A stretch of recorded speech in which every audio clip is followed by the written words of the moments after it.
kelestarian sumber daya alam di bumi patut untuk dilakukan. Dan tahu nggak sih, alam telah memberikan berbagai kebutuhan manusia lewat serangkaian proses yang tak singkat. Terdapat siklus yang harus dijaga untuk keberlanjutan lingkungan hidup, bumi, dan manusia. Kehidupan manusia di bumi tentu membutuhkan beragam elemen yang berasal dari alam.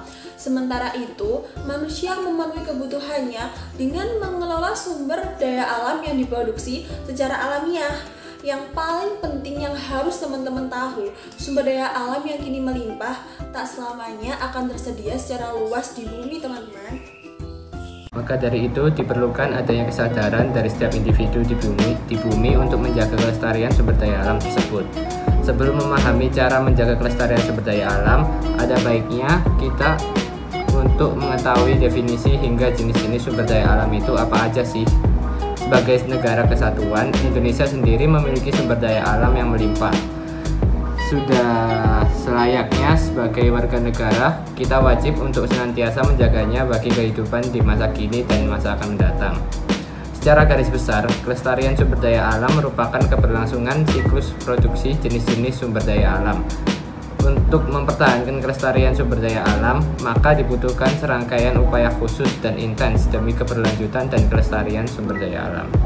Selanjutnya, teman-teman harus tahu nih, apa aja sih sumber daya alam yang wajib untuk dilestarikan. Yang pertama yaitu hayati, yang kedua non-hayati. Apa sih hayati dan non-hayati itu? Hayati adalah seluruh kekayaan alam yang berasal dari makhluk hidup. Contohnya seperti tumbuhan dan hewan. Yang kedua yaitu non-hayati. Non-hayati adalah seluruh kekayaan alam yang bukan berasal dari makhluk hidup. Contohnya seperti air, sinar matahari, angin, dan lain sebagainya. Kira-kira teman-teman pada kepo nggak sih gimana cara untuk melestarikan sumber daya tersebut? Pasti pada kepo nih.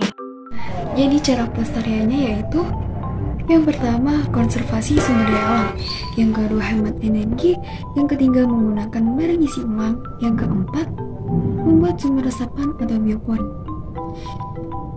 Oh iya nih teman-teman, perlu diketahui bahwa sumber resapan atau biopori ini juga dapat memungkinkan air cepat meresap ke dalam tanah.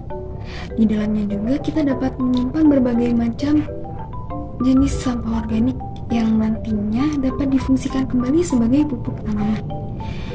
Meskipun pembuatannya yang cukup mudah dan juga sederhana, namun kedua hal ini membantu ketersediaan air yang nantinya dapat digunakan sebagai kebutuhan hidup.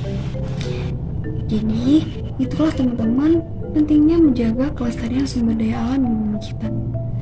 Kesimpulannya, sangatlah penting bagi kalian untuk melestarikan sumber daya alam agar nantinya tidak merugikan diri kita sendiri dan juga orang lain ataupun makhluk yang lain. Janganlah merusak lingkungan kalian yang akhirnya dapat menyebabkan kelestarian itu rusak, tercemar, atau mungkin tidak tersedia kembali. Jagalah lingkungan kalian sendiri demi kebaikan kalian dan juga orang lain.